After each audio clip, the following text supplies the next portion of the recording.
Hey guys, let's see how to delete an app on iPhone. So it's pretty simple. Here you have the app that you want to delete. You just click and hold, and you're gonna see this app option here, remove app. You just tap on it, and here you have the option to remove from home screen. It's not that you want to delete the app. So just click here and confirm to delete the app. Okay, so basically the app is gone. And the second way that you can do it is just come to the settings. So you can delete from there. Here on settings, just come to general. In here, you're gonna look for iPhone storage and search for your app. Okay, see a lot of apps here available. You can just come here to the hidden apps if you have hidden apps, for example.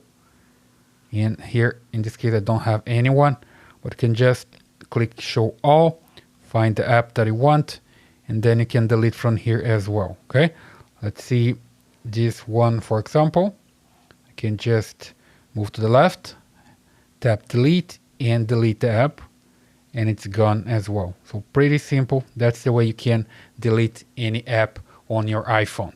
I hope you like this video. Subscribe to this channel, leave your thumbs up in your comments, and I see you in the next one.